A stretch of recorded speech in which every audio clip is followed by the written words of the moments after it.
O tema da palavra de hoje vai liberar o destino de alguma família aqui e de alguma geração aqui. Alguém crê nisso? Seus filhos, os filhos dos seus filhos vão usufruir do seu posicionamento profético. Abraão veio de uma família idólatra, construiu imagens, se torna o pai da fé. Paulo era um perseguidor dos cristãos, foi ensinado aos pés de Gamaliel. Ele foi criado, doutrinado, ensinado, projetado para que se tornasse alguém zeloso pelo que eles criam e, por consequência, um perseguidor da igreja de Jesus. Sabe o que eu amo na história de Deus com homens que se tornaram vulneráveis para Ele, disponíveis para Ele? É que, a despeito dos projetos familiares para alguns deles, se cumpriu uma palavra de Deus. Alguém pode dizer glória a Deus por isso? Então, um se torna de perseguidor da igreja a plantador de igrejas, outro de pescador de peixes a pescador de homens. Eu não sei quem você era, eu não sei qual é o seu passado, eu não sei qual é a sua origem, mas eu vim declarar em nome de Jesus que, se você estiver disponível para o novo de Deus, o seu futuro vai parecer mais com o que Deus espera de você do que com o que os seus pais desenharam para você, desejaram para você, sonharam para você. Alguém crê nisso? Diga amém. Pastor, você está dizendo que os sonhos dos meus pais não são bons? Não, eles podem ser incríveis, gigantes, mas nenhum deles se compara aos sonhos de Deus para você. O Deus que fez tudo que existe quando nada existia, vai fazer de novo. Alguém crê nisso? Diga amém. O tema da mensagem de hoje, eu quero continuar dentro dessa série sobre as emoções. Eu preguei sobre isso dois domingos antes da gente receber o Danduque. Quando estava aqui no domingo que a gente recebeu o Danduque, foi surreal tudo que Deus fez. E eu falei sobre o centro das nossas emoções. A Bíblia diz que sobre tudo que se deve guardar, guarda o centro das suas emoções, porque desse lugar provém as fontes de vida. E hoje eu quero falar sobre o medo. Tem mais gente sendo saqueada pelo medo do que por qualquer outro gigante. Talvez o medo seja o gigante que tem parado você hoje. Eu vou além, irmão. Talvez você nem saiba que o medo tem sido o gigante que tem parado você. É como aquele gigante que afrontava o exército de Israel. Quando Davi chega e pergunta: quem é esse incircunciso filisteu? Aquelas palavras que aquele gigante liberava contra o exército e contra o povo de Deus, elas não começaram naquele momento, elas já estavam acontecendo há algum tempo. Irmão, guarda isso em nome de Jesus. Às vezes a gente está tão acostumado com a voz dos nossos gigantes que a gente já não se incomoda mais com eles. Muitas vezes a gente toma posse de algo que deveria rejeitar. Eu ministrei sobre isso no início do culto. O meu câncer, o meu problema, a minha crise, o meu divórcio. Tomamos posse daquilo que deveríamos rejeitar. Não é o seu gigante, não são os seus medos, não é a sua ansiedade. A Bíblia diz que Jesus levou sobre si todo jugo e toda maldição, todo cativeiro e toda enfermidade, e Ele fez de todo o inferno um espetáculo público, triunfando sobre eles na cruz. Então eu quero declarar e eu quero trazer a tua memória em nome de Jesus. E se você crê nisso, eu quero que você celebre que tudo o que se levanta contra você hoje já foi vencido por Jesus há mais de 2000 anos atrás. Você crê nisso? A nossa convicção numa vida vitoriosa não está ligada às batalhas que venceremos amanhã, está ligada a uma batalha que Jesus já venceu ontem. Não é sobre a minha performance atual, é sobre a performance final de Jesus. Não é porque nessa semana eu fui mais crente, não é porque nesse ano eu consegui vencer mais do que no ano passado. Não. As minhas vitórias futuras estão ancoradas numa vitória passada. Há mais de 2000 anos atrás, Jesus declarou: está consumado. E todos que estão debaixo desse nome carregam essa herança. Alguém aqui comigo, diga amém. Quero pregar aqui, mas eu preciso que alguém queira ouvir uma mensagem. Alguém que quer ouvir uma palavra nessa manhã? Por favor, provoque isso. Provoque essa atmosfera, provoque esse ambiente. 2017. Vocês ouviram? Aleluia. Aleluia. 2017 eu estava em Las Vegas e do nada eu me vi no meio do maior atentado terrorista com arma da história dos Estados Unidos. 2017 foi um ano agitado para mim. Foi um ano que eu quase morri. Foi um ano em que eu venci a morte. Foi um ano em que eu fui para um leito de hospital e usei fralda, fiquei 35 dias internado, mas também foi um ano em que eu vi Deus me tirando daquele lugar e cumprindo promessas antigas. 2017 foi um ano em que eu ganhei uma viagem para Los Angeles 3 meses depois de sair da internação, e aquilo me renovou e foi incrível, mas também foi um ano em que eu estava no meio do maior atentado da história dos Estados Unidos. Irmão, eu não sei se você já viveu algo parecido com isso, mas eu vim do Rio de Janeiro e eu sei do que eu estou falando. É aterrorizante, é ruim a sensação. Tiroteio, medo, confusão. No Rio, infelizmente, é algo comum as pessoas vivenciarem isso. Arrastão, troca de tiros. E se tem uma coisa que eu vivenciei na pele, 2017, no meio desse atentado, para mim foi a expressão mais visível que eu tinha experimentado até então, do que é o medo e do que ele é capaz de fazer. Irmão, se tem uma coisa que eu aprendi nesse dia, é que de fato o medo gera paralisia. Eles evacuaram o restaurante que a gente estava, levaram a gente para o subsolo, a gente ficou dentro da despensa, era como se fosse uma câmara frigorífica, e eles fecharam a porta, e a gente só pôde sair dali quando a polícia chegou, e eles evacuaram todo aquele lugar que a gente estava. E eu lembro de ter visto algumas pessoas que eles literalmente pararam. Eu lembro de uma senhora, e essa senhora me marcou demais. Estava todo mundo descendo as escadas desesperado, e ela simplesmente parou. E as pessoas diziam para ela: vamos, você precisa se mover, a gente precisa descer. E ela falava: eu não consigo. Ela parou por causa do medo. E eu lembro que Deus falou muito comigo depois desse episódio a respeito do medo. Uma das coisas que Deus me ensinou sobre o medo é que o medo, ele não tem a função de gerar movimento. Pelo contrário, o medo tem como propósito gerar paralisia. Quando você via alguma coisa há algum tempo atrás, nos primórdios, quando você via um animal ou algo que você tinha medo, aquilo fazia você parar, fazia você parar, avaliar, recuar. O medo, ele faz com que a gente não seja tão impulsivo em alguns momentos, e ele pode até ter uma função protetiva. O problema é que quando o medo se torna o nosso conselheiro, a gente começa a enxergar o mundo a partir da perspectiva dele, e não da perspectiva de Deus, ou das promessas, e não da perspectiva da fé, ou dos milagres. Se o medo é o seu conselheiro, o conselho que ele sempre vai te dar é: não faça, não entre, não tente, não se lance, não confie, não comece, não creia. Por quê? Porque o medo tem uma função de gerar paralisia. Alguém está comigo? Diga amém. Mas existe uma palavra de Deus sobre você. E qual é a função das palavras de Deus? Em primeiro lugar, a função das palavras que saem da boca de Deus não são para comunicar uma ideia. Deus não é um comunicador, Deus é criador. Toda palavra que sai da boca de Deus cria uma realidade que não existia. Ele disse: haja, e tudo houve. Ele disse para que fosse feito, e tudo que foi feito se fez. Porque uma palavra saiu da boca de Deus. João diz que no princípio ele era o verbo estava com Deus, o verbo era Deus.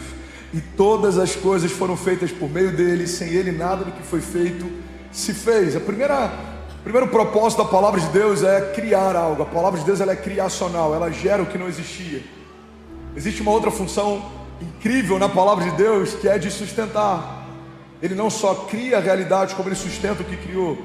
Em Gênesis, uma das palavras que é utilizada para a criação de Deus é o bará. No original, você vê o bará de Deus em alguns momentos cruciais da construção da história. O que é o bará de Deus? É algo mais profundo do que uma criação. Significa que ele não só criou, mas sustenta o que foi criado. Deus, ele não só prometeu, mas sustenta o que foi prometido. Deus não só gerou, mas ele sustenta o que foi gerado. Alguém comigo aqui, diga amém. Então a palavra de Deus tem como propósito criativo, também tem como propósito sustentar o que prometeu. A palavra de Deus, ela é muito poderosa nos seus efeitos, porque ela também gera destino. Toda palavra que sai da boca de Deus a seu respeito gera destino. Você quer saber se uma palavra que você recebeu, ou que você teve uma impressão no seu espírito, é de Deus ou não? É muito simples ter esse termômetro. Toda palavra de Deus gera convicção, toda palavra do inferno gera condenação. Às vezes nos dão algumas palavras e são conselhos. Tem gente que fala: olha, deixa eu fazer uma crítica construtiva, só queria dar uma opinião. Se gera condenação, peso, medo, angústia, não vem da parte de Deus. Porque Deus até quando exorta, exorta em amor e sempre nos leva para um caminho mais alto. Então uma das funções da palavra de Deus é liberar o seu destino. Declaro com autoridade, diga: a palavra que sai da boca de Deus cria o que não existia, sustenta o que foi prometido e libera destinos. A palavra de Deus para Lázaro liberou o destino de Lázaro. Lázaro, vem para fora. A palavra de Deus para Abraão liberou o destino de Abraão, de toda uma geração. Sai da sua terra e do meio da sua parentela e vai para o lugar que eu vou te mostrar. A palavra de Deus para Jesus confirmou a identidade dele antes de Satanás vir para questioná-la. Esse é o meu filho em quem eu tenho o meu prazer. Foi o que Deus disse nas águas do batismo. Tempos depois, Satanás se apresenta para Jesus e a primeira tentação dele é questionar a identidade de Jesus. Se você for de fato filho de Deus, transforme essas pedras em pão. Irmão, guarda isso: a palavra que sai da boca de Deus sempre gera destino. E por consequência disso, a palavra que sai da boca de Deus sempre gera movimento. Deus é um Deus de movimento. Deus é um Deus de muitas águas. A voz dele é como o som de muitas águas. A Bíblia diz que se recebermos ele como nosso Salvador, do nosso interior fluirão rios de águas vivas.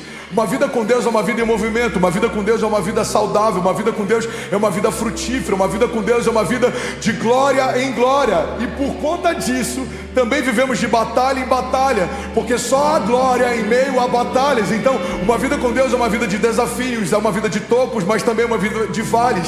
É uma vida de provisão, mas também é uma vida de tentação, de levantes. Mas em todas essas coisas, somos mais do que vencedores em Cristo Jesus. Aleluia! Muita gente tem sido saqueado no seu destino profético, porque está esperando que o medo saia para que Deus comece. Está esperando que o medo cesse para que uma palavra se cumpra. O medo sempre vai ser um companheiro na sua jornada, guarda isso. Você não vai convidá-lo, você não vai recebê-lo bem muitas vezes, mas ele vai estar sempre ao seu redor. Basta uma brecha e ele vai se apresentar para te dar, e eu boto entre aspas, um suposto bom conselho. Quando palavras de vida cessam, quando eu não estou cheio da palavra, não me alimento das promessas, quando eu não trago a minha memória o que me dá esperança, eu estou tão vazio que qualquer palavra serve. E é nesse momento que o medo encontra lugar. Se estivermos vazios da palavra, abraçaremos palavras que não são de Deus como se fossem. Por quê? Porque para quem está na reserva, qualquer combustível serve. O medo, ele está sempre ao teu derredor, no seu dia mal, no dia do seu cansaço, no dia que uma porta se fecha. Se você permitir que ele te aconselhe, ele sempre vai fazer você acreditar que é melhor ser mais moderado, mais comedido. O medo, muitas vezes, ele é travestido de equilíbrio. Quantas vezes eu ouvi pessoas que vinham com um suposto bom conselho, na verdade o que eles me aconselhavam era me arriscar menos, confiar menos, me lançar menos, porque muitas vezes essa palavra, ela parece que é uma palavra de equilíbrio. Você precisa devagar, você precisa se envolver menos. Quantas pessoas que você conhece, familiares, pessoas do seu convívio, do seu ciclo social, pessoas que te amam, já não questionaram, por exemplo, o teu envolvimento com Jesus ou com a igreja? Você não acha que você está servindo demais, fazendo demais, se dedicando demais, buscando demais? Por que isso acontece? Porque quem não teve um encontro com Deus sempre vai chamar de desperdício, que a gente chama de adoração. Você está desperdiçando o seu sábado servindo? Não, eu estou adorando, meu Deus. Eu sei de onde Ele me tirou, eu sei quem Ele é para mim, eu sei o que Ele está fazendo na minha história. Mas quem não teve encontro com Deus vai chamar de desperdício, que nós chamamos de adoração. Muitas vezes os conselhos têm na sua origem o medo. Por quê? Porque todo medo, ele originalmente foi gerado pela dúvida. O medo é uma expressão de dúvida. Estou com medo de falir, é uma dúvida. Eu não sei se Deus vai prover, eu não sei se a porta vai continuar aberta, eu não sei se eu vou ter para pagar amanhã. O medo do divórcio, eu não sei se Deus vai sustentar meu casamento, eu não sei se eu vou ter o livramento, eu não sei se eu vou aguentar, eu não sei se eu vou ser renovado. O medo de não dar certo, eu não sei se vai acontecer, se vai se cumprir, se a porta vai se abrir. Irmão, todo medo é uma expressão de dúvida. E é por isso que o medo, muitas vezes, ele está roubando de nós uma convicção que não deve ser emocional. Foi o que eu falei no início do nosso culto. Confiança não é emocional. Eu não confio em Deus porque eu estou me sentindo bem. Eu confio em Deus porque Deus é bom, independente do que eu sinto. Sentimentos são transitórios, são momentâneos, são volúveis. Mas Deus não. O caráter dele é imutável. Ele é o mesmo ontem, hoje e para sempre. Todas as coisas podem passar, mas as palavras dele não passarão. Alguém comigo aqui diga amém. Então o medo muitas vezes ele encontra espaço em lugares onde a gente não preencheu. Pastor, como eu posso estar mais protegido do medo? Quanto mais você se enche das palavras de Deus para você, menos espaço tem para dúvidas do inferno se alojarem em você. Eu não sei se eu sou amado. Deus amou o mundo de tal maneira que deu o seu único filho para que todo aquele que nele crê não pereça, mas seja salvo. Eu não sei se eu vou romper. Maior é o que está em nós do que tudo que se levanta ao nosso redor. Existe uma palavra que eu amo, a Bíblia diz: acaso Deus, ele prometeria algo que não tem o intuito de cumprir? Irmão, a palavra de Deus diz que ele não é homem para que minta, nem filho do homem para que se arrependa. Para cada dúvida que você tem, existem palavras de Deus para sucumbi-las. Deus é poderoso para fazer infinitamente mais do que tudo que pedimos ou pensamos, segundo o seu poder que em nós atua. É Deus quem te guarda, é Deus quem te move, é Deus quem te guia, é Deus quem te sustenta, é Deus quem provê.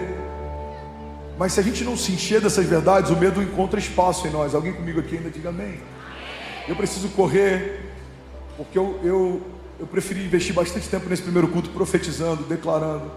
Eu vou ter 13 minutos para finalizar essa mensagem. Não, eu acho que não vai dar, mas eu continuo no segundo culto. Se você não puder, assista o terceiro ou o quarto. Mas eu queria falar sobre algo na história bíblica que é tão poderoso, porque fala a respeito desse contraste entre uma promessa e um medo, entre um destino profético e o medo.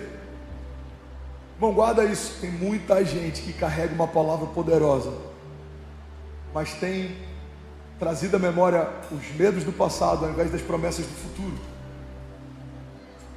marcas do passado ao invés das promessas do futuro, ladrões de alegria do passado ao invés das promessas do futuro. Todas as vezes que a gente consulta o nosso passado para entender sobre o nosso futuro, a gente pode viver uma crise. Você tem que voltar na sua origem em Deus, não no seu passado. O seu passado, ele fez parte da construção de quem você é. Guarda isso, irmão. Nós somos frutos do nosso passado, mas nós não podemos nos tornar reféns dele. O meu passado foi construído a partir de sentimentos, emoções, vivências, mas eu prefiro olhar para o futuro a partir de promessas do que a partir de experiências pessoais. Eu não consegui, eu não rompi. No passado eu não vi acontecer. Ok, o Evangelho entrou na minha história. Como que é a partir de hoje? Deus disse que vai acontecer, eu creio, já aconteceu. Deus disse que vai abrir, eu creio, já se abriu. Deus disse que vai fazer, eu creio, Ele já está fazendo uma coisa nova. Deus disse que vai conectar, Ele já está conectando. Deus disse que vai me enviar, Ele já está me enviando. Alguém crê nisso? Diga amém. Irmão, guarda isso em nome de Jesus. O processo já faz parte da promessa.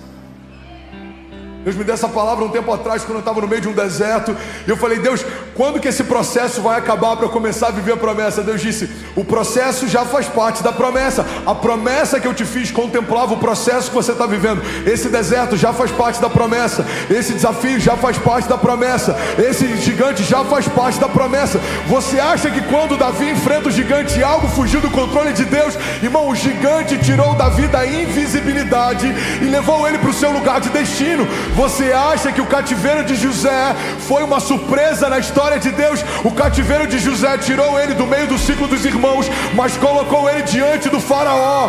Existem muitas coisas que parecem estar desmoronando aos seus olhos, mas aos olhos de Deus tudo está se encaixando.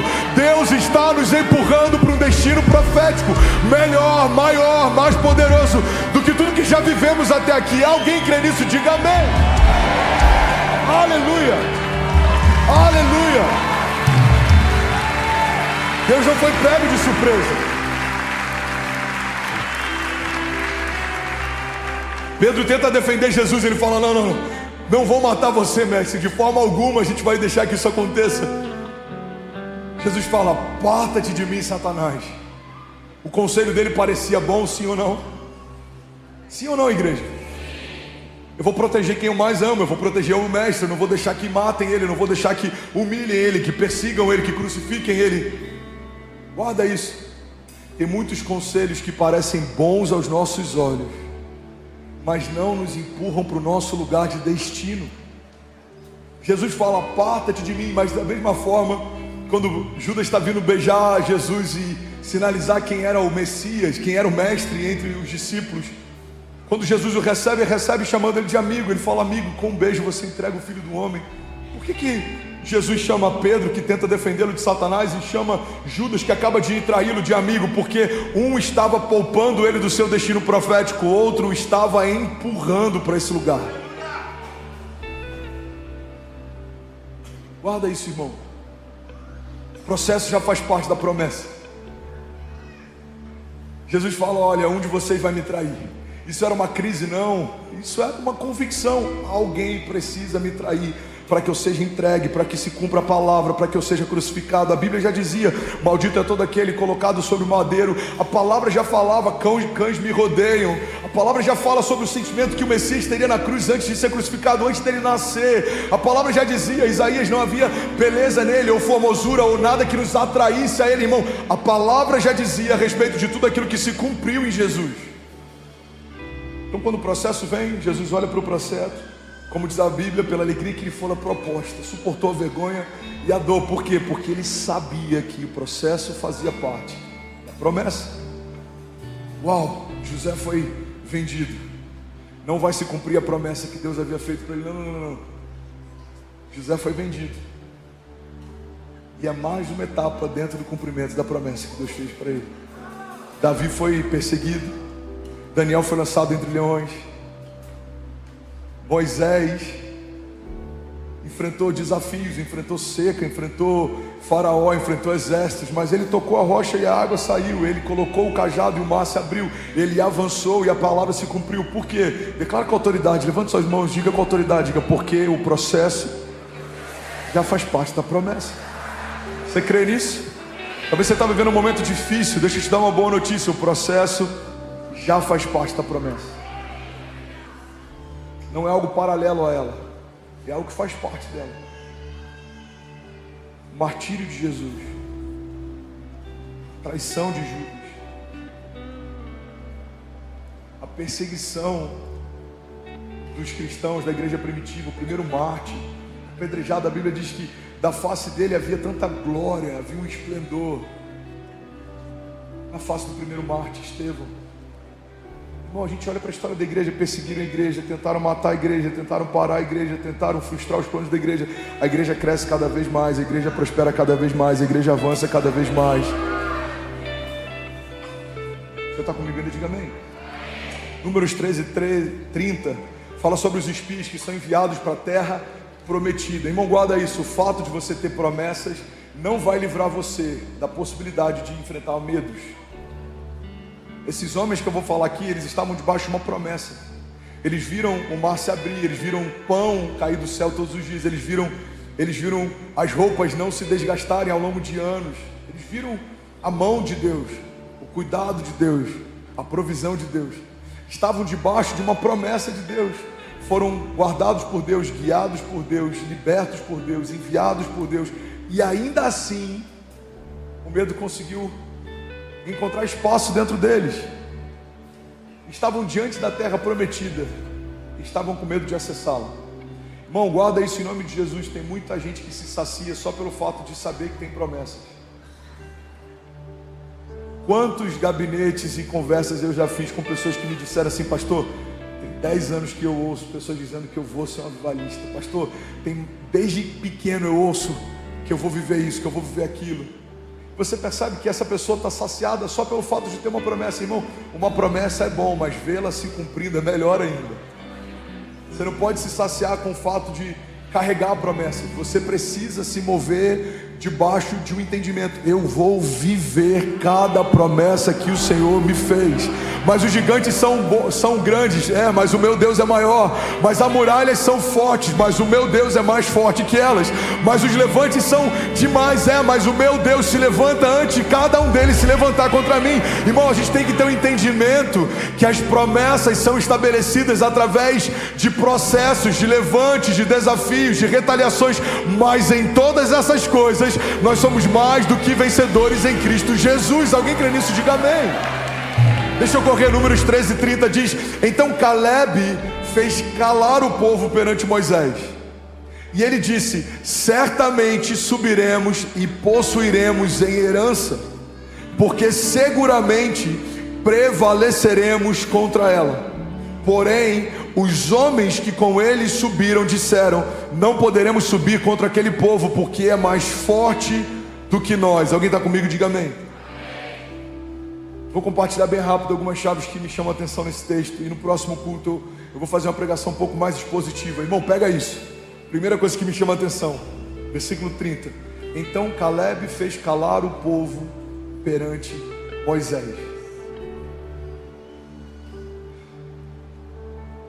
Guarda isso em nome de Jesus. Tem momentos que a gente precisa calar as vozes que dizem que não vai acontecer, que não vai se cumprir, que não vai se abrir. E precisamos trazer à memória aquilo que Deus disse que faria, que aconteceria. Muitas vezes a gente é muito delicado com as vozes contrárias e pouco ousado para profetizar. Você quer um exemplo disso?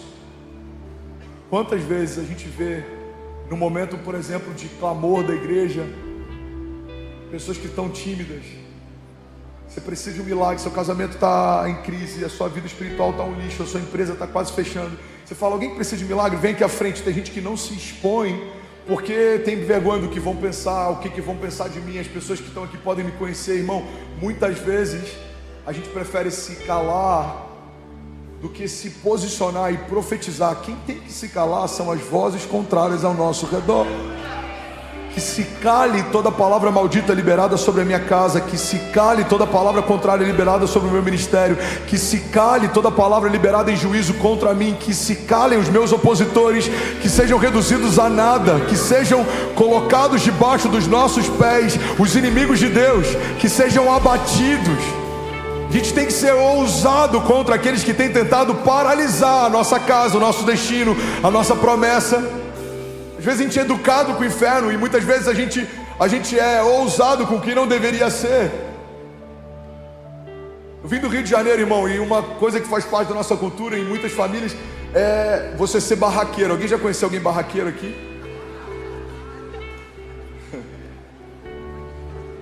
Não acredito que a professora falou isso pro meu filho. Ela vai ver, amanhã ela vai ver. O que você vai fazer amanhã? Amanhã eu estou indo na escola, vou resolver essa situação. Não acredito, o vizinho parou o carro de novo na minha vaga. Não, peraí, eu vou bater na casa dele, deixa eu resolver isso agora. Quantas vezes a gente é ousado com o que não deveria ser, e a gente é mansinho com o que não deveria ser. Uma das palavras que Deus me deu quando eu voltei para o Brasil, quero que você guarde isso: tem muita gente miando quando já deveria estar rugindo. Pega isso, igreja. Deus não te chamou para miar diante dos seus inimigos, Deus te chamou para rugir.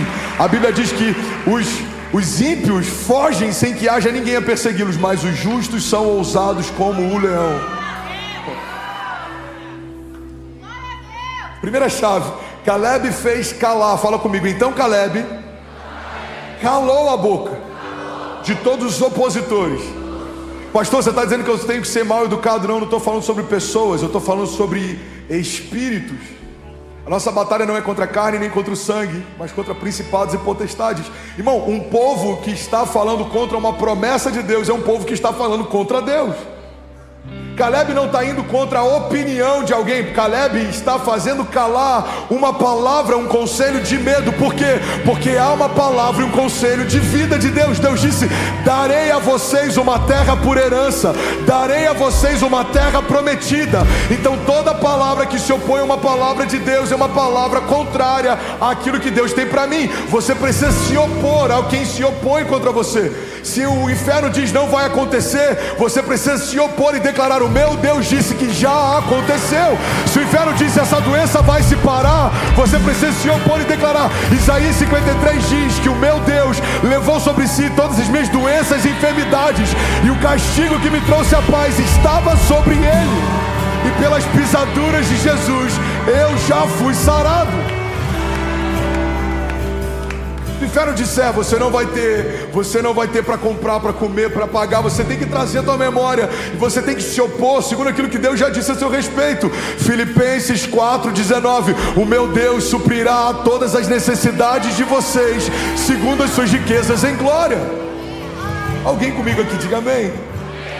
Preciso correr. Caleb então fez calar o povo. Fala comigo, ele fez calar o povo perante Moisés, e ele disse: certamente subiremos e a possuiremos em herança. Fala comigo, certamente.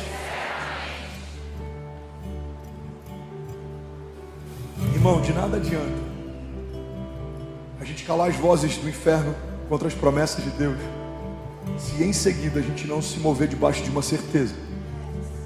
Porque não é só sobre falar, não é só sobre calar os ruídos, é sobre se mover debaixo de uma palavra. Então você vai falar: irmão, eu rejeito toda palavra contrária, toda palavra maldita, toda palavra de desânimo, toda palavra que gera medo, que gera dúvida, eu rejeito. Amém. E agora? Agora você tem que dar um passo de fé. Porque evangelho não fala a respeito de neutralidade. Evangelho fala a respeito de uma construção. Guarda isso. Eu pecava, não peco mais. Eu fazia, não faço mais. Eu tinha medo, não tenho mais. Eu tinha ansiedade, não tenho mais. Você foi para um lugar de neutralidade. Isso é bom.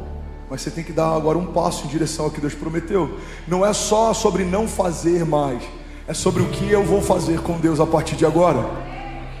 O medo me guiava, não me guia mais. Amém. Agora você precisa construir uma nova história. Que história é essa? Estou guardado em Deus, os meus pés não tropeçarão. Estou caminhando em fé, estou rompendo em fé. E mesmo quando o mar se levanta, andarei sobre as águas. E mesmo que gigantes se levantem, se levantarão para cair. E mesmo que as fornalhas sejam aquecidas, dançarei com meu Deus no meio do fogo. E mesmo que leões se apresentem, jejuarão na minha presença. E mesmo que inimigos me sequem, virão contra mim por um caminho, mas por 7 caminhos eles fugirão. E mesmo que haja uma palavra contrária a meu respeito, as palavras de Deus são para mim vida, e me fortalecem, me sustentam, e me guiam, e me movem, e me liberam, destinam. Alguém comigo aqui, diga amém. Então Caleb não só calou as vozes contrárias, Caleb se agarrou a uma palavra. Ele disse certamente. Fala comigo, certamente. Bom, certamente é algo muito forte. Não tem espaço para dúvida. Irmão, você vai fazer? Certamente. Você olha e fala: esse cara está com sangue no olho. Ele não vai parar por qualquer coisa. Ele não vai desistir por qualquer sentimento. Por quê? Porque ele está decidido, convicto. Existe uma convicção. A primeira coisa que Caleb faz, ele cala as vozes contrárias. Ele cala os ruídos contrários. Mas em seguida ele se posiciona. E que posicionamento é esse? Estabelece um marco. Certamente. Guarda isso, irmão. Certamente subiremos e possuiremos em herança. Ele não está dizendo só que certamente eles vão fazer. Eles estão dizendo que certamente eles vão conquistar a partir do que farão. Ele diz: certamente subiremos e conquistaremos. Muitas vezes a gente tem certeza dos nossos atos, dos nossos passos, mas a gente não tem certeza do resultado deles, ou do resultado do nosso posicionamento. Irmão, você vai fazer o que esse ano? Cara, esse ano eu vou me mover. Não, você não vai só se mover, porque tem muita gente se movendo para lugar nenhum. Não, nesse ano eu vou me lançar. Você não vai só se lançar, porque tem muita gente se lançando no lugar errado, na pessoa errada. Não, esse ano eu vou correr, irmão. Não é sobre correr, porque tem muita gente que está chegando mais rápido em lugar nenhum. Irmão, esse ano eu vou avançar e vou ver o cumprimento das promessas. Esse ano eu vou correr até o destino que Deus preparou para mim. Esse ano eu vou me lançar e Deus vai cumprir cada palavra que Ele fez. Irmão, guarda isso. Muitas vezes estamos empolgados no processo, mas não discernimos o destino. Tem muita gente convicta andando em círculos, porque tem certeza que vai chegar, só não sabe aonde. O povo andou em círculo por anos, debaixo de uma palavra, animados debaixo de uma convicção, mas andando em círculo. Quanta gente você conhece que está animado, mas não consegue romper? Eu li algo alguns anos atrás que mudou minha história. Alguém está recebendo algo de Deus? Diga amém. Não tem nada pior do que um tolo motivado. Não existe nada pior do que um tolo motivado. Irmão, não é só sobre correr, é sobre correr para o lugar certo. Não é só sobre se lançar, é sobre se lançar na pessoa certa. Não é só sobre confiar, é sobre confiar na promessa certa. Alguém está comigo aqui? Diga amém. Deixa eu correr, a Bíblia diz: certamente subiremos e possuiremos em herança. Fala comigo, em herança. Por que é tão poderoso, pastor, essa afirmação? Porque quem não entendeu herança não entendeu graça. Quem não entendeu graça não entendeu nada. A herança fala a respeito de algo que eu não conquistei no meu presente, mas eu recebi por conta de uma conquista de alguém no meu passado. Herança fala sobre transferência. Herança fala sobre algo que foi confiado a uma próxima geração. Herança fala sobre um presente. Herança fala sobre um favor. Na cultura brasileira, muitas vezes a gente questiona, por exemplo, milionários que são milionários porque são herdeiros. E a gente quer descredibilizar o que eles têm por conta da forma como conquistaram. Mas alguém conquistou para ele ter. Então, por mais que talvez o que ele faça hoje não seja extraordinário, o que alguém fez na sua linhagem foi, ele está usufruindo de um legado. Então, quando o Benício ou a Cecília ou a Chloe, por exemplo, estiverem vivendo algo glorioso, eu não posso credibilizar o que eles estão vivendo por conta de algo que eles receberam dos seus pais, porque eles não tiveram seus pais em algumas noites de sono, porque os seus pais estavam construindo algo que eles usufruiriam em algum momento. Alguém está comigo? Diga amém. Eles fazem parte dessa construção, por mais que não estejam necessariamente construindo, mas eles precisaram pagar um preço, nem que seja da ausência, do cansaço ou qualquer coisa dos seus pais, para que no futuro eles possam receber sobre eles uma transferência. Agora, no nosso caso, essa transferência não vem de homens, nem dos nossos pais, vem do próprio Deus. Existe uma herança justa liberada sobre aqueles que estão em Jesus. Tudo que eu tenho, tudo que eu faço, tudo que eu sou, toda a minha zona de graça, todo o talento que eu carrego, toda a palavra bendita, toda a promessa, tudo isso foi transferido de Deus para mim. Irmão, guarda isso. A Bíblia diz que aquele que não cometeu pecado se fez pecado por nós, para que nós fôssemos feitos justiça de Deus. A base do Evangelho, banda baixinho, por favor. A base do Evangelho é: Jesus não fez, eu vou usar aqui um português bem claro. Você está comigo? Diga amém. Jesus não fez pecado, Ele recebeu pecado. Da mesma forma, eu não fiz nenhum ato de justiça que me tornasse justo. Eu recebi justiça. Faz sentido? Por quê? Porque no Evangelho, tudo que existe de mais glorioso não foi conquistado, foi recebido. Eu não poderia me lavar, Jesus me lavou. Eu não poderia me salvar, Jesus me salvou. Eu não poderia me santificar, Jesus me santificou. Eu não poderia me defender, Jesus me defendeu. Eu não poderia me manter de pé, Jesus me mantém. Eu não saberia para onde ir, Jesus me disse para onde ir. Ele me deu palavras de destino. Eu não conseguiria me sustentar no caminho, Ele me sustenta. Então tudo que eu vivo, tudo que eu tenho, tudo que eu faço, tudo que eu sou, é porque Deus me deu. Todo dom que você tem, todo talento que você tem, no caso do seu pastor, o dom da oratória, da comunicação, essa visão, a fé de que vai acontecer, vai se cumprir, vai ser maior, vai ser mais glorioso, vai ser mais poderoso, a fé de que Deus vai fazer milagres, o sobrenatural vai acontecer. Irmão, até a fé que a gente tem, foi Deus quem deu. A fé vem por ouvir a palavra de Deus. O amor que eu tenho pelos meus filhos e pela minha esposa, não é porque eu sou bom, foi Deus quem me deu. A Bíblia diz: nós amamos porque Ele nos amou primeiro. A sabedoria que nós carregamos, seja ela sabedoria humana, sabedoria de Deus, sabedoria dos céus, do reino, ela é dada por Deus. A Bíblia diz: aquele que deseja sabedoria, peça a Deus, porque Ele dá livremente àqueles que pedem. Irmão, guarda isso. Tudo que você tem de bom foi Deus quem te deu. Você está comigo? Diga amém. O princípio da herança. Você recebeu uma herança. E Caleb entendia esse princípio, e ele confronta a incredulidade daqueles que não se moviam por esse princípio. A partir desse entendimento, ele diz: certamente subiremos e possuiremos em herança. Igreja, olha para mim. Seu ano pode ser o melhor ano da sua vida, não porque você vai tornar esse ano extraordinário, mas é porque você recebeu de Deus promessas a respeito de um ano extraordinário. Não é porque você é bom que a sua vida vai ser boa, é porque Deus é bom. Não é porque você é forte que os seus inimigos vão cair, é porque Deus é maior do que todos os inimigos que nos cercam. Não é porque a gente é incrível, é porque Deus é incrível. Somos pessoas ordinárias, mas servimos a um Deus extraordinário. Somos pessoas naturais, mas nos movemos por uma palavra e por um reino sobrenatural. Alguém comigo aqui, pelo amor de Deus, diga amém. Quem não entendeu herança, não entendeu graça. O Evangelho é sobre o que recebemos, não é sobre o que conquistamos. Naquela cruz, Jesus conquistou para mim salvação, libertação, favor, filiação. A Bíblia diz que recebemos o Espírito de adoção, pelo qual clamamos Abba Pai. Você não se fez filho, você foi feito filho. Ele te tornou filho. Nós fomos feitos escravos. O Evangelho nos tornou livres.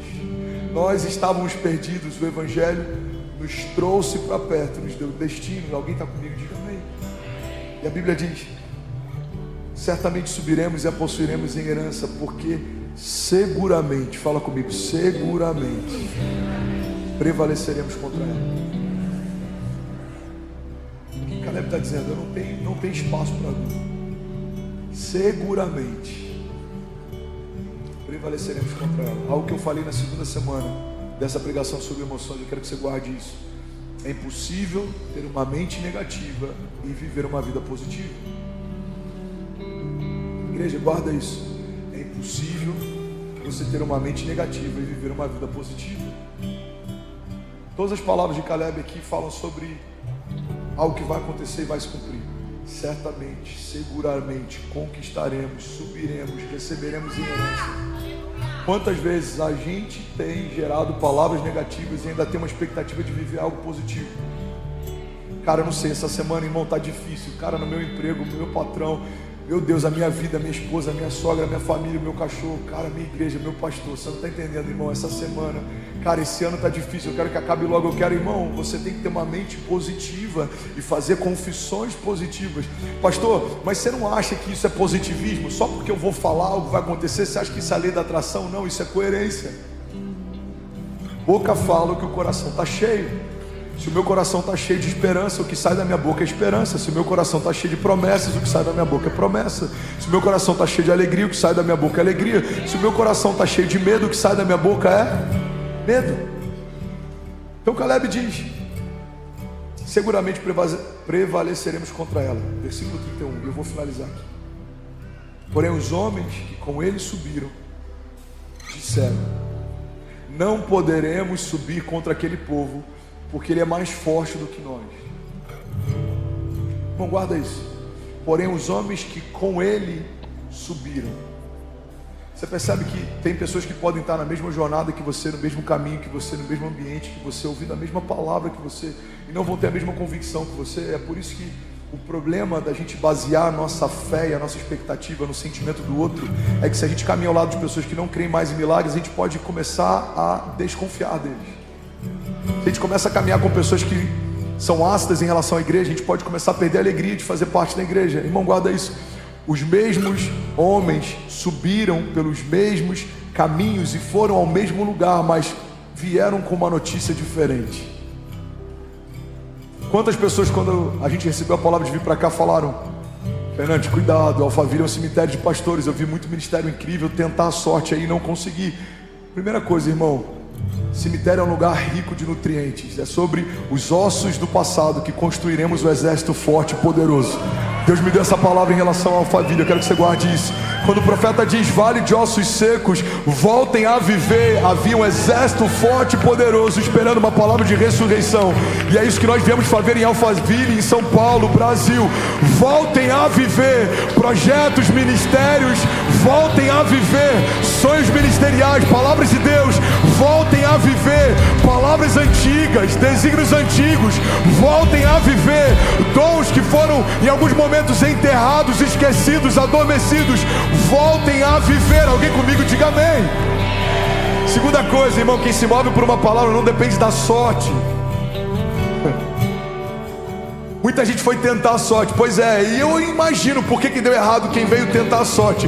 Mas nós não viemos aqui fazer uma igreja debaixo de uma tentativa de sorte.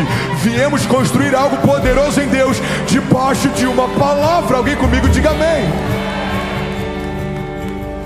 Então eles sobem pelo mesmo caminho. As pessoas estavam ao lado dele, mas a Bíblia diz, eles disseram: não poderemos contra aquele povo. Pega essa chave, irmão, porque eles são mais fortes do que nós. Está comigo? Diga amém. Alguém está recebendo algo de Deus? Bom, pega isso aqui. Isso é uma chave de sabedoria, pode abençoar você. A perspectiva dos espias era uma comparação entre eles e os inimigos. Todas as vezes que você comparar você com os seus inimigos, você vai ter medo. Por quê? Porque é muito provável que os seus inimigos sejam mais fortes do que você. Quem são os meus inimigos? Desânimo. Eu comecei há 35 anos a minha jornada. O desânimo está rondando a terra desde que o pecado entrou na criação. Luxúria, vaidade, o que mais? Promiscuidade, amor ao dinheiro. O que derruba o ministério de um pastor? São esses, é o que a gente chama de pecados capitais. Não é uma definição bíblica, é uma definição cultural, mas é interessante para a gente usar ela como exemplo. Esses, entre aspas, pecados capitais é o que derrubam muitas pessoas. Então guarda isso, irmão. Todas as vezes que eu olho para os meus inimigos e eu tento achar forças em mim para confrontá-los, eu vou ter medo. Imagina Davi olhando para o gigante. Imagina Daniel olhando para os leões. Imagina Mesaque, Sadraque e Abidnego olhando para uma fornalha aquecida 7 vezes mais, que os soldados que foram lançá-los foram queimados só de chegar perto. Os seus inimigos muitas vezes são mais fortes do que você é, mas nenhum deles é mais forte do que o seu Deus é. Então pega isso. O problema dos espias que não acreditaram que entrariam e teriam por herança a terra prometida é que eles estavam se comparando com seus inimigos, mas eles precisavam comparar o Deus deles com o Deus do inimigo deles. É isso que Davi faz. Eu já falei sobre isso aqui. Quem é esse incircunciso filisteu? Um incircunciso era um homem sem aliança. O que Davi está dizendo em outras palavras é: como que um homem que não carrega uma aliança de Deus está afrontando um povo que caminha debaixo de uma aliança de Deus? Davi se garantiu na aliança que tinha, e ele viu a fragilidade do gigante na ausência da aliança que ele não tinha. Então guarda isso, irmão. Os seus inimigos não têm uma aliança com Deus. O câncer não tem uma aliança com Deus. O medo não tem uma aliança com Deus. A depressão não tem uma aliança com Deus. O divórcio não tem uma aliança com Deus. A escassez não tem uma aliança com Deus. A morte não tem uma aliança com Deus. Mas nós que estamos em Cristo Jesus, estamos firmados debaixo de uma aliança feita não por mãos humanas, como diz a palavra, nem feita por tinta ou caneta, mas feita pelo próprio sangue do Cordeiro de Deus. O Filho de Deus assinou com seu próprio sangue uma procuração e deu aos seus filhos a chave do reino dos céus para ligarem e desligarem, para se moverem e avançarem. Há alguém comigo aqui, pelo amor de Deus? Aleluia. Aleluia. Preciso terminar. Fica de pé no seu lugar para parecer que está acabando. Fica de pé. Alguém está recebendo algo aqui? Não poderemos subir contra aquele povo. Por quê? Porque aquele povo é mais forte do que nós. Pode até ser, mas o Deus daquele povo não é mais poderoso do que o nosso Deus. Se Deus prometeu, Ele é fiel para cumprir. Se Deus fez uma promessa, Ele é fiel para sustentá-la. Você crê nisso? Diga amém. E eu finalizo aqui, Números 13, 33. Olha o que eles dizem: éramos aos nossos olhos como gafanhotos, e assim também éramos aos olhos deles. Os Espíritos estão falando, irmão, não só os nossos inimigos acham que a gente é fraco, como a gente olha para a gente mesmo e a gente se sente fraco. Mas olha que interessante isso. Josué 2,9. Prostituta Raabe, ela diz algo poderoso. Ela diz o seguinte: da mesma forma que o povo de Deus estava com medo de avançar, aquele povo estava com medo do povo de Deus avançar. seus inimigos, irmão, guarda isso. Todo principado e potestade, toda palavra contrária, tudo que se levanta contra você, ele não tem medo quando você está na igreja, ele não tem medo quando você está num GC, ele não tem medo quando você vem num culto, mas ele começa a temer quando você entende quem você é, o que você carrega, debaixo da palavra que você caminha. Você crê nisso? Olha o que diz a palavra, Josué 2,9. E lhes disse: eu sei que o Senhor deu a vocês essa terra, e vocês nos causaram um medo terrível, e todos os habitantes, esse aqui é uma pessoa da terra que eles queriam conquistar e estavam com medo de conquistar. Olha os relatos que ela está dizendo. E todos os habitantes dessa terra estavam apavorados por causa de vocês. Por que eles tinham medo? Guarda isso, irmão. Pois temos ouvido como o Senhor secou as águas do Mar Vermelho perante vocês quando saíram do Egito, e o que vocês fizeram a leste do Jordão com Seom e Og e os 2 reis amorreus que vocês aniquilaram. Quando soubemos disso, o povo desanimou-se completamente, e por causa de vocês todos perderam a coragem, pois o Senhor, o seu Deus, é Deus em cima dos céus e embaixo da terra. Será que alguém pode, pelo amor de Deus, dar um brado de liberdade aqui nessa manhã? Aleluia! Aleluia! Aleluia! Alguém comigo aqui, diga amém. De um lado, homens debaixo de uma promessa. Eu não sei se a gente vai conseguir, eu não sei se a gente vai entrar, eu não sei se a gente vai enfrentá-los, se a gente vai vencê-los. Eles são mais fortes do que nós. Aos nossos olhos somos como gafanhotos, e eles também nos veem assim. Olha o medo, irmão. O medo diz: você não vai conseguir, não vai acontecer, não vai se cumprir, você é fraco, você não tem o que precisa, você não vai. Agora, do outro lado, os homens que olhavam para o povo de Deus estavam desesperados. Por que eles estavam desesperados? Pela força do exército deles? Estavam desesperados pela capacidade armamentística deles? Não. Estavam desesperados porque eles ouviram os testemunhos daquilo que Deus havia feito a respeito deles no passado. Guarda isso. Quando ouvimos que Deus secou o mar para vocês passarem, quando ouvimos que vocês aniquilaram reis durante a travessia, quando ouvimos que Deus fez, quando ouvimos que Deus fez, quando ouvimos que Deus abriu, quando ouvimos que Deus cumpriu, quando ouvimos que Deus proveu, irmão, guarda isso. Os nossos inimigos podem não conhecer a nossa força, mas eles conhecem a força do nosso Deus. Max Lucado diz: olhe para os seus gigantes e você tropeçará, olhe para o seu Deus e os seus gigantes tropeçarão. Você quer uma chave para vencer o medo? Para de procurar em você a resposta. Não é sobre você, é sobre Ele, é tudo sobre Ele. Você carrega um poder, o mesmo poder que ressuscitou Jesus Cristo dos mortos. Vamos, igreja, alguém aqui? E aí, tudo bem? Você acabou agora de assistir um vídeo. Se você ainda não está inscrito, já se inscreve também no nosso canal, ativa esse sininho aqui embaixo de notificação, e toda vez que eu fizer uma live ou estiver transmitindo uma mensagem ao vivo, você vai ser um dos primeiros a saber.